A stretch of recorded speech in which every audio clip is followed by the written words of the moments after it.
to the Mission Critical Podcast. I'm your host, Minister Tawana, and I have my darling pastor, Dr. Pastor Levi Rozier, and we're back. Let's continue on this thing. Just continuing on talking about Mission Critical. Pastor, we got into some things on our last podcast. Yes. No, I feel like it would be beneficial if we delve a little bit more. Okay. And normally I ask you questions, and you can feel free to ask me some. Thank you. Thank you. I just want to go back to a couple of topics that we talked about. Okay. Leading and bleeding. I knew you. Something told me you was going to come back to this. Yes, I'm going to give an example of something in my life that was very personal of leading and bleeding. So my son, Trey, we call him Trey, Harold Jr., he was born in 2014. And that same year, when I found out I was pregnant with him, I also found out that my dad had stage 4 cancer, colon cancer. Okay. And so when Trey was 3 months old, I lost my father. Wow. And so that was very major to me. And I was like, God, you would give me these two big things at the same time. The loss of a parent and a newborn at the same time. And for the longest, I didn't feel like I grieved, because it was like, I got to get back to work. Oh my goodness. Like, I got a 3-month-old baby. I don't have time to process the loss of a parent, because life literally had to keep going on, Yeah. And it wasn't until a little, as he got older, and then things happened, like the first holidays without my dad, and just moments where I felt like, okay, here comes grief. And so for me, you talked about in our last podcast how it's okay to lead and bleed as long as we're not bleeding on others. Yeah. And I feel like I did an okay job, with those two transitions. But then it came a point where I felt like, okay, I got this newborn baby, now I'm bleeding out because I'm missing my parents. So if you're talking to someone, or if someone is listening on the podcast today, what advice do you give them? Or not even advice, what words of encouragement do you give to somebody who's going through something so personal like that? Two things happening, colliding at the same time. And two emotions colliding at the same time. Should you be happy? Should you be sad? At the same time, sometimes you feel it's like you're defeated, because you're like, I should be mad. But you got to hurt. The child came. Yeah, so you don't have no time. You got time to really bury it, then you get sad. So it's two emotions colliding at the same time. And I think it's a small word I'm about to say. I'm not trying to use because I don't care. Is that it's okay to bleed. It's okay to stop and take care of yourself. All right, it's okay to say, I can't go another day. There are some things you're gonna have to move with me and bleed in. That's called leadership. That's called mom. That's called dad. That's called business. You gotta make money. You can't feel bad because you gotta work in. Because everybody's not put in a situation where they can stop and just let life be and go through it. Some people are not. They gotta keep moving. If they don't move, they don't make the money. So they gotta be able to do both. The thing is, you just cannot overlook the bleeding. All right, you gotta move, you gotta lead and bleed at the same time. But it become an issue though if you don't stop and say it's okay to take care of the bleeding. Because if you're not careful to one, you'll think you can't stop, because if you stop, it will stop. Right. Life will stop. Everything involved in will stop, and you'll start telling yourself, but if I don't stop, if I ain't there, no, that's not the game we're playing. That's a suicide game waiting to happen. We want to make sure that there are times we have to lead and bleed, but it's okay to stop. It's okay now. As a leader, also, you got to take responsibility to say, I got to get the bleeding. As a leader, if you're going to lead now, if you're going to be a leader now, it's okay to say, God, I need time for a minute. I won't be in this week because I got to get back to the best of me. I got to be, I used to be a chief of police, right? And just so happens, I would love to give you a church analogy. I'm always bleeding here. But always bleeding. Y'all hear that? We always making him bleed. Y'all taking too much stuff to the shepherd. Everybody bleeding now. Always bleeding. God, so I get. What the elders at? We gonna need y'all to vet some of this stuff that comes from Pastor Joe. But I would love to give you an analogy coming from the corporate side of the world, where I was a minister of the gospel, and there's a touching one called it don't just involve me and my family. My nephew killed himself, and so I was also because of my position at work, I dealt with a lot of people deal with a lot of emotional stuff, right? So about a week or two of we burying him and me going back to work, right? And so I went back to work, not really my best self, but I thought I can manage this. You know, my position at work, I'll be okay. I go back to work, and the first case I had to deal with, Tawana, but one of the counsel walked up to me and said, "We got someone who wanted to commit suicide." Triggering. What you talking about? And it's scary part about it. I didn't see it coming. I did not see it coming. And when she said suicide, I immediately went to my nephew's head being blown off. I saw it. And so it triggered me, and I saw the tears coming out in my spirit. I just can't do it. And I see, here's where I said, okay. I said to her, I can't do that right now. Now, I didn't lose my position at job. I didn't at all. But I didn't realize how I was still bleeding, and that thing had almost become infested because I really didn't take time enough to deal with how I felt, what I saw, and how I could bounce back. So I'm bleeding, but at that moment, I'm realizing, you know what? I ain't there yet. I know, no, I'm not there. And I had to be okay going home. I had to be okay going back home and regrouping and getting myself together. Now, pastoring is a big thing because this is what we do. We lead, we bleed. Parenting, your mother, we lead and bleed all at the same time. I get that. But I encourage anybody, when you don't stop to take care of the bleeding or let God heal the bleeding, that's what I think you in overload now. You can't function that way. Nobody is meant to function because if you bleed out, the leader, that's not good for you either. So I'm encouraging people. I'm not saying don't take care of yourself. I'm saying take care of yourself. Do what you gotta do while you're moving, but you gotta stop taking care of yourself. And be transparent. Be transparent. And say that it's okay. Today is just not my day. This week is just not my week. I'm going through it because, sometimes I think we put on this facade like we have to be macho and good all the time. We gotta smile. But I love the mantra here that if you don't feel like a 10, if today is the day that you feel like a 2, come sit down and we got you. I got your back. And I feel like that's something that can be incorporated everywhere, that more leaders need to, tell the people that follow them, if today is not a day that you feel like a 10, not stay home because the mission still has to be go forward, but have a seat, take a moment to just be a 2. I'm not saying stay a 2 because transformation has to take place. We can't stay, and I know I feel like I'm jumping a little bit, but because I said something, transformation has to take place. And that transformation, I can't let you stay at a 2. No, okay, no. If I see you week after week after week after week, and you haven't moved from 2 to 3, or you haven't moved from 3 to 4, I'm not gonna let the 2. That's the leader in me. I'm gonna respect your 2. I respect your 2 now, but don't expect me to let you stay there. Right. All right, don't expect me to let you stay there. Now, I'm coming at you. All right, so that's why I think a good leader anywhere, mom, dad, I say leadership, but anybody, anywhere, if you got a position where people are seeing you, it's okay to be transparent. All right, but at the same time, it's okay to take care of yourself and say, you know what, I don't have it today. I got it, but I don't have it today. Right. Do you think people struggle with transformation? Do that.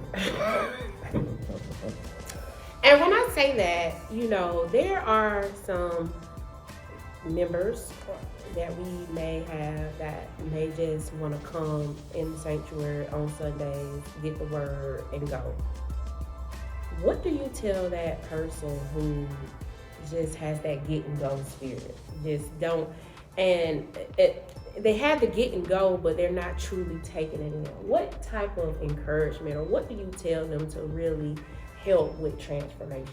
You know, one of the things that we all deal with the world is transaction. We are a transaction community. That's who we are. We are, you get, I give. I get something, you give me something. It's very transactional.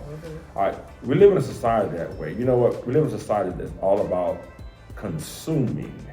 All right, I go Walmart, I buy, I go to a game, I buy a ticket.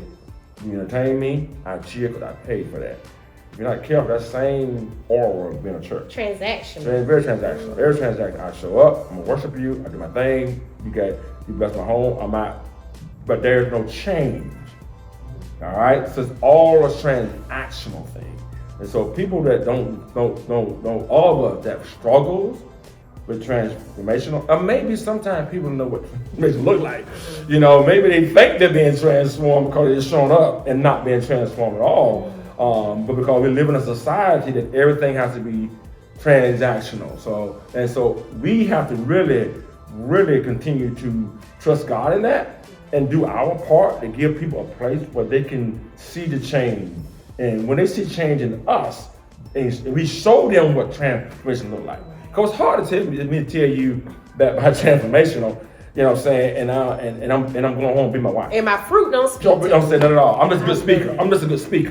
I'm a good speaker. And so what happens, we then give preachers and those who are podcasting mulligans and say, you know what, as long as they can make me feel good, as long as they can give my itch, we give us a mulligan. And they say, you know what, y'all let me in transformation. What's a mulligan? I mean, like golfing. Okay. You know, like okay. You know, it's a little generational difference. Like golf, you golf, you know, you don't do right. Okay, that's what. I'm so sorry, podcast guy. That's not. See, she gonna call me out. She didn't like she didn't know. All right, so we said just give them that edge. A pass. A pass. Almost. That's all. It's a pass. You know, but we really shouldn't do that. No. But you know what? I feel like pastors have it the worst because the first time or anybody sees anything that might be remotely close to something that they don't like, especially when you have a platform, people are after you. Yeah. Have you ever had anybody just to like? Yes. How do you deal with that, Pastor? Yes. When they don't feel like you are the one that's really transformed. Yeah, you know, and now it's funny, but it's not funny. And now you got Facebook where they come at you so fast, they won't hurt the feelings. You gotta be tough skinned do this thing here. I do think, and as much as I love what I do, and I love pastor, I love the call of my life. Here's what I do. I think not a lot of us don't do this well. I do think some of us have dumbed it down, that we try our best to be too transparent and it's too, try to be humanistic all the time and try to, instead of trying to help people have a place to come. Right. All right. And so, as a pastor, you gotta walk those, thin lines there because I want to be transparent with you, but I don't want to be too transparent. We don't have a place to come. Right. Because there's always got to be a distinction between us and our pastor. You can't be. I love how you talk about like you don't play spades. I like that because you don't want people to see that side. Oh, no, that's not me. I'm gonna whoop you. No, Pastor, that wasn't the reason why you don't play spades. That's not my always play. It take me to the room.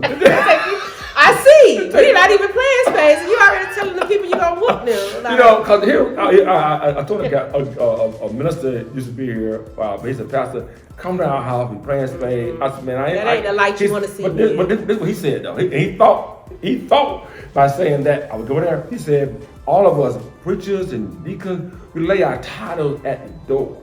So when we come and play spades, we just men playing spades. I said, here's the issue with me though. On Sunday morning, you're gonna still see me that play spades. Yeah. Mm-hmm. So when I say something, all that trash I do, because I'm gonna talk trash to you.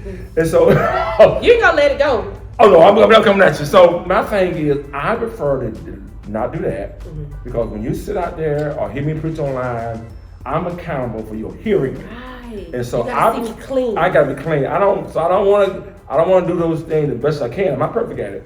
That will hurt you or hinder you from hearing what I gotta say.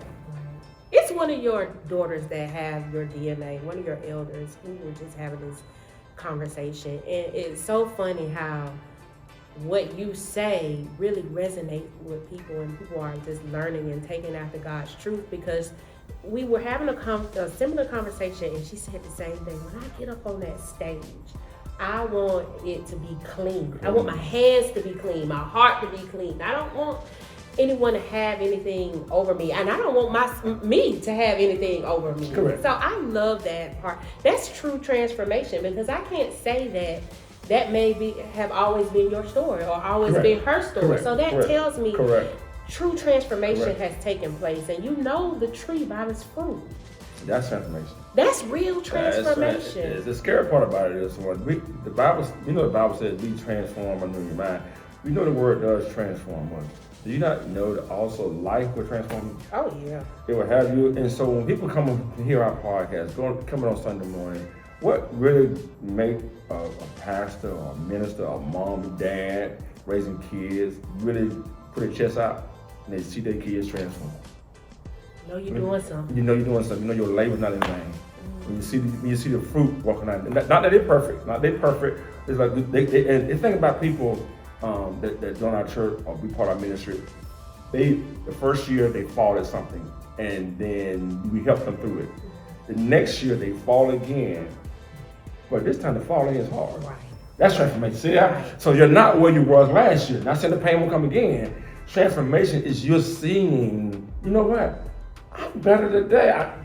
The dog still died. Right. Cat still died. But I'm handling it better. Oh, cause you know why? You took enough time to stay around the fire to get warm. Right? Oh, we're not running. We are running type of people. You know that? Yeah. We run. Somebody don't do something we don't like, we run. Somebody say something in church, the praise team don't sing the right songs, the offering wasn't collected, we run. You blame. Why we run so much? It's the blame game. It's the blame. Think about it.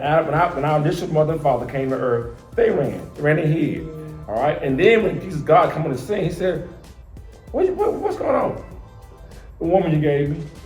She said, the snake. Right. Nobody said me. And but God said, he got this. You know what? Someone punished all y'all then, because nobody took responsibility. Accountability. Nobody took responsibility. If you mess up, you mess up. That's why I like transformation. Transformation, you won't mess up. Transformation, you know what? I messed up. I messed up. I didn't say it right. I didn't do this right. That's true transformation. I'm gonna stop the lie. I messed up.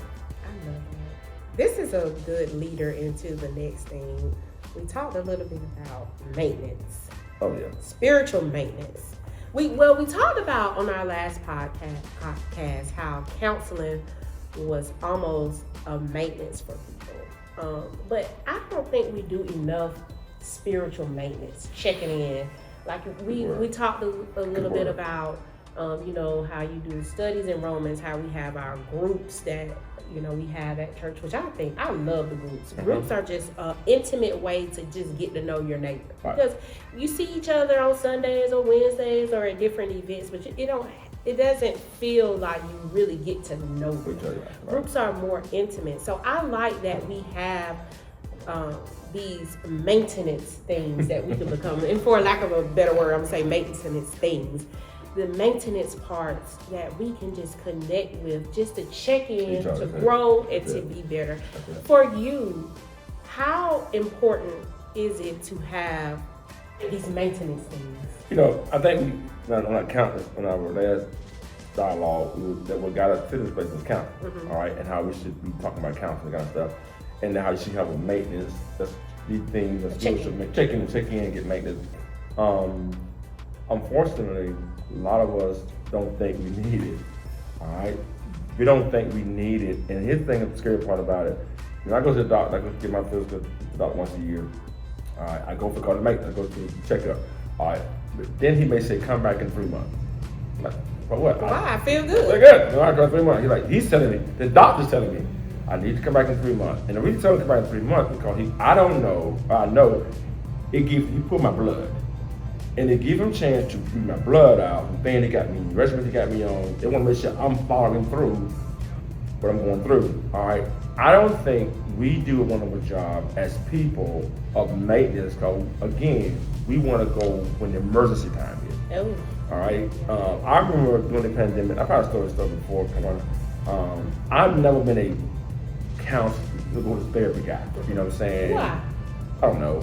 They may have time. I don't know. I just. Wasn't your thing? It wasn't my thing, and I probably told the story on the podcast before, but I think it's for the newer hearers of hearing us through. It says, during the pandemic is when I realized it hit me hard when I was sitting in my office, and I had never felt that depression in my life. I'm talking about. I don't know what I would have done if I was a Christian. And I don't know what I would have done if that was going on to do. I just don't know. But the scary part about it, I was able to shake it off and go preach. That scared me. Yeah. My board of directors who run our church said, "Hey, you need a counselor." So I immediately got a therapist. I got into therapy, and I thought, that's when the word grief came up. Like the church shut down, people left. That's part of grief. And the only group who have not stopped moving are pastors. And he said, "You guys just moving, and it hit you." He said, "You have a spout of depression," like somebody called it. He said, "No, I wasn't like chemical at all. It hit you hard." But I thought I was going in because of the pandemic thing. Y'all unpacked so much more. 2 years later, 2 years later, this guy have unpacked my daddy issues, my being molested issues, who I am today issues, how I respond to issues, why I love people as hard as I do. And here's the word that got me. This man, I won't tell your name, Doctor, I love you. He was able to unpack me so well and say, "You love people hard as I do. I really do." He said, "And there's nothing wrong with that, Pastor. You keep doing what you do." He said, "But it seemed like you're being self-medicated by them, though. By the love you're giving them, and they don't have to love you back. Because you want to provide the medication. But when they left and you can see them, your medications are like an addict." He said, "You were like an addict and the pill bottle in them. And you didn't realize until you got in that room, and the devil used it against you." I said, "Man, stop." Ain't nobody asking me. Oh, like what? Time out. No, but that was neat. Time out. But he took me all the way back to the fact that you're the oldest son. Trying to help take care of your family. Yeah, so you were always needed. And the thing was, I always made sure that I didn't need from them. Mm-hmm. And he put me on a medication on a medication that said, "I need you for the next 30 days to accept all invitations." To be needed. Yes, to be needed by other people. He said, "Don't turn nobody down. Don't turn nobody down." And I said, "I'm not that bad." Oh, I was horrible. I mean, I let nobody do me. I mean, you probably learned, I got it. I'm good. For the first 5 years, they did not give me a pastor appreciation. This church didn't pay me a dime for the first 5 years. Because I'm like, I'm good, church. Because you're so humble and just... It was false humility, Ron. That's false humility. Because we like being celebrated, no matter if we say it or not. That was false humility, but I didn't know how much. Now we can't stop celebrating. And after that, I realized, you know what? I came back. He told me, when you go back, when your people come back from the pandemic, you got to reintroduce yourself to them. Because you're a whole different person. Baby, it's okay if you stay. It's okay if you go. Yeah. Now I'm gonna do all I can to keep you. Right. But if you decide to go, make that decision, I'm not gonna lose my whole relationship. People have an understanding of something. When people leave churches, whatever reason they leave churches. And I realize now that we've been going on 16 years now. So if someone said me 10 years, and like Mitchell, let's say you Mitchell Sin, y'all know him. He's one of my Mitchell's son. You're like, "Dad, I gotta go to Ohio with my wife, da. He said, "Pastor, what I should do?" I said, "I'm not gonna tell you what to do. That's your wife's decision. Y'all decide, and I'm gonna support whatever you decide to do." He said, "Well, we're going to Ohio and stay." I said, "Tell you what, son, you go do you and have fun at. We still got a good relationship today, but here's what we gotta be careful at. When people leave you, don't take a moment decision and kill the whole relationship." Right. Now there's some you can't say, let it be, they hurt you too bad. But there's some relationships, because they made a moment decision, you just wash your hands. Oh my God. Yeah, they at least deserve a hey. Right. How you do? So I think counseling is a maintenance thing for all of us. Cause I understand it's taboo. Some people don't think they need counseling, but at the same time, what we really need is the great counselor. We do. Oh, I love that. Oh, we can't do it without the great counselor. He's the great physician. He's the great counselor. He's the ultimate counselor. And so we need Jesus, and every now and then, a couch. Yes, we do. Believe it or not, this therapy right here talking. It really is, because I'm like, wow, Pastor, you're teaching me as we are going forward, how to treat someone. If they decide to shake hands with you and walk out of your life, sometimes you just have to say, you know what, thank you. I appreciate what you did bring when you were here. Right. And I'm not bitter about you going, but I think that's mission critical. It's critical to our mission. It helps us grow. It helps us evolve. It helps us be. It helps us know how to deal with people, because, who's to say? People may not be with you on your journey for the long haul. Well, people at home do the same thing. They do. They hop in and out. They do the same thing. And those who listen around the world right now, we may be talking to them backwards. They like, you know what? It's okay to let them go. Yeah. And it's okay for me to enjoy me again. All right? Because what's really showing up is you. Where do I need healing at? Right. That's why I think counseling is so good for all of us. You're not going because you need counseling. You're going because just to talk to someone. You know what? I remember, and I knew that comes to podcast. I remember the day I had a therapy session, right? Coming up that evening. And I got a text from a guy who was close to me, some funeral. Mm-hmm. And I'm big about, I'm a man, talk to me. Right. But the text came through, right? And just so happened, I had a counseling session. I said, thank you, Jesus. Right. Because this came in the nick of time. Because I'm about to get on my session. I can't deal with this right now. Sometimes you have to just talk to that thing and be like, you know what? I'm going to keep it cute, guys. Yes. So he called me. I called in. He said, what's going on, Doc? I said, listen, let me tell you what happened. And then he asked me, he said, so how did it make you feel? I'm a former therapist, so I know. That's one of our favorite questions. How? I said, let me tell you. He said, let me tell you. You got some time? I'm hot. This makes no sense. He said, okay, let me tell you how he calmed me down. He said, you got to remember, Pastor, you in therapy, not him. Yeah. That makes a difference. I said, say it again. He said, you're the one in therapy. So they're giving you what they got because they're not in therapy. Right. You're in therapy trying to see them from a therapeutic eye. Mm-hmm. Don't do that. You're in therapy and getting healed. Getting better. And they still where they at. So they're gonna send you where they're at. Mm-hmm. I said, okay. That one conversation helped me not be mad before. Now I'm not saying all the time. That send me information that's crazy. I'm like, but that's just where you at. Stop it right that's there. Just where you at. Before it even transmits to your brain and turns into something, it's just kind of like a mid-level. That's where you at. Yeah. That's not. Mm-hmm. And I'm not going to internalize it because I want to. Yeah. But I'm true to myself. So then I get my prayer closet. God, help me get them out of my head.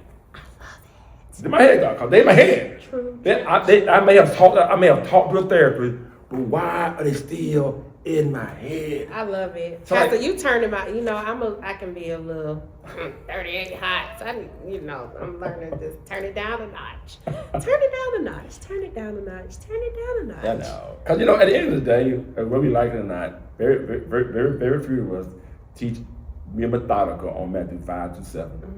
From the mount where Jesus said, you are the light of the world. Right. Oh, I gotta be the light. The salt of the earth. You can't. Don't toss me out, God. I ain't ready yet. Hey, my leadership hero, Dr.